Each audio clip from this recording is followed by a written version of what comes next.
What's going on, everybody? Welcome into our First Take. Hope you had a fabulous weekend. Some tremendous basketball. Stephen A. was all over covering it. Good morning. Kendrick Perkins. Hi, guys. What's going on? What's going on? How y'all doing? Good morning. Good. What's up, Molly? Hey. Oh, you acting funny. You in L.A., you acting funny. What's up, Molly? I'm still a little drugged, but slightly now. Finally, I'm feeling a little bit better. So I'm good. That's what we like to hear. You know who's not so good right now? That's Ja Morant. Let's go, guys. Morant shouted in pain as he ran off the court, holding his right hand midway through the fourth quarter of Sunday's Game 1 against Los Angeles Lakers. X-rays were negative, but Morant described his status for Wednesday's Game 2 as in jeopardy. Meanwhile, on the Lakers side, playing in his first career playoff game, starting guard Austin Rivers had himself a day. 23 points, 8 for 13 shooting. Austin Reeves, shooting, and was pivotal down the stretch in number 7 Los Angeles 128-112 victory over number 2 Memphis. Here's LeBron on Reeves. It's not surprising to me.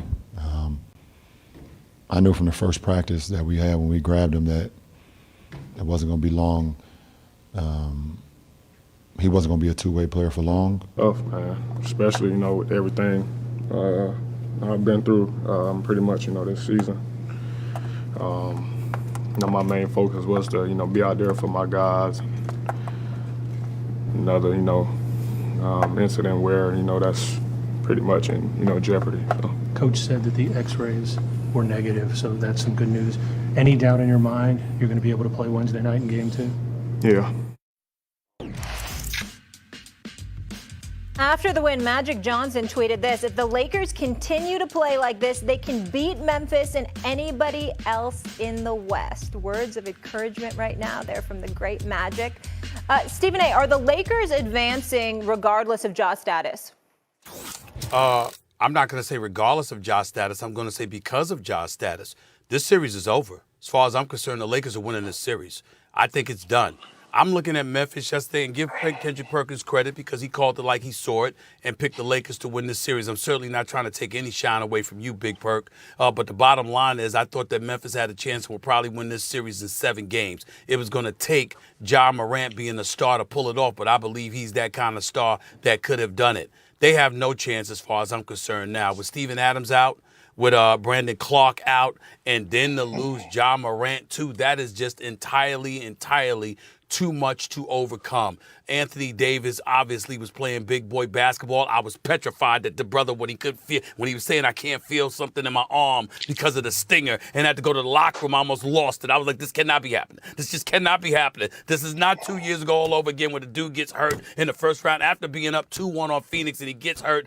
This cannot be happening. So I almost lost it. But then ultimately he ended up coming back, starting the second half and doing what he's doing. He's too big for them. They have no answer for him outside of Jaren Jackson, who played a pretty damn good game. But in the end, Jaren Jackson has no help on that front line whatsoever. And then you just look at the rest of the dudes. Dylan Brooks can ball. Desmond Bain can ball. Tyus Jones, we know what they bring to the table. But Ja Morant is just that dude. Without him, I'm giving the Memphis Grizzlies 0 chance of winning this series. And to me, the reason why I say it's over is because there's no way in hell that you're coming back from an 0-2 deficit against these Lakers. And I don't see them winning Game 2 if Ja Morant can't play. And listen to him. I mean, have you ever seen Ja Morant like that?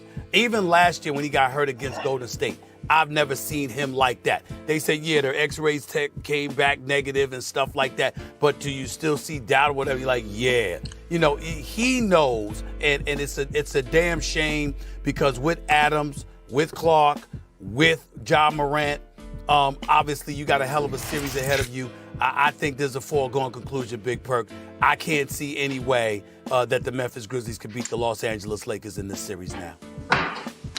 No, I'm right there with you. And I was there at the start of the season, but here's why. I think, when we look at guys like Austin Reeves, we continue to say, he's not like that, or you continue to disrespect him in a way that you feel like he's not capable of having the moments that he had last night. And he has shown us time and time again throughout the course of the season that he's capable of taking over games. And he did that last night. See, when you have to me, an average LeBron James and an average Anthony Davis is what you got, and others rise to the occasion, you know that you are in trouble. And the Memphis Grizzlies are in trouble. See, the reason that one of the main reasons that I picked the Los Angeles Lakers was because of the absence of Steven Adams and Brandon Clark. But now I'm starting to look at Dylan Brooks, and I'm starting to wonder, are you that dude? Are you that guy that you could actually put in an elite conversation, not in the same tier with the likes of a Donovan Mitchell or a Devin Booker or Jaylen Brown, but are you in the tier where you actually could start mentioning your name in the Jalen Brunson conversation from last year? Can we mention your name in the Jordan Poole conversation? Like, I'm starting to ask those questions, and as I'm looking, the answer is no. The answer is no. So Magic hit it right on the head when he's talking about the Los Angeles Lakers. If you look at their path on the way to getting to the finals, they're going to get through this series and win this series. Next up, they got the winner out of Golden State and the Sacramento Kings, which will be no cakewalk. But when I look at the depth of this ball club, when I look at Rui Hachimura elevating his game and just being able to knock down shots, nothing more, nothing less. Either knocking down shots or keeping it simple, driving straight to the basket. That's the pleasure you have of actually playing with LeBron James. And so when I see D'Angelo Russell, I believe, have a quiet 18 or 19 points. We know what Dennis Schroeder is capable of doing off the bench. Hell, Malik Beasley didn't even have a good night off the bench last night. But the Lakers just have so much depth. And when you have two superstars that have been there, took you there, I don't know why we doubting them anyway, I don't know why you doubting them from the jump. Well, because I think that when you look at the Los Angeles Lakers, let's take into consideration, you wondered about, let's call it what it is. Every single time Anthony Davis goes to the floor, you're praying he gets up. And Anthony Davis and those close to him walk around with a heightened level of sensitivity these days. I don't give a damn, because to me, they're missing the narrative. There is no one who knows the game of basketball that has ever questioned the greatness of Anthony Davis. We know that when he's on the court, he is big time. The only question that has ever existed about Anthony Davis was his toughness as it pertained to his durability. When is the next injury going to take place? That's all. That is not something to get upset at the world about when they're questioning you, because there's nothing else they've ever said about you other than your durability. That's number one. Number two, I love the fact that you brought up Earvin Magic Johnson. To Earvin Magic Johnson, I'm hoping that everything gets finalized and it's official, and he's going to be a part of this NFL group that purchases the Washington Commanders led by Josh Harris. But at the end of the day, Earvin Magic Johnson, you're the greatest point guard in the history of basketball in most people's eyes for a reason. As much as we want to see you as an ownership, as a part of ownership in the NFL, you know what? You come talk about some basketball, Earvin Magic Johnson. We ain't heard from you in a while. A tweet doesn't cut it, damn it. Okay, Earvin? I know you're in the gym working out right now, getting all buff and all of that stuff. But damn it, a tweet isn't good enough, Earvin Magic Johnson. Remember that. The playoffs are here. We expect to hear more from you. Last but not least, Big Perk, let's not talk about the Los Angeles Lakers in such glowing fashion that we forget to hold the Memphis Grizzlies accountable. You see, Dylan Brooks, this is why you don't chirp when you haven't done it yet. This is why Klay Thompson got annoyed at y'all, because of the chirping. When he talked about 4 championships and y'all winning regular season games and you going off and on. This is why Draymond Green clapped back at you, because it's not just about skill, it's about luck, and it's about timeliness, and it's about opportunity. See, while Dylan Brooks was chirping, Ja Morant was on the court. Steven Adams was on the court. You had your crew, but anything can happen.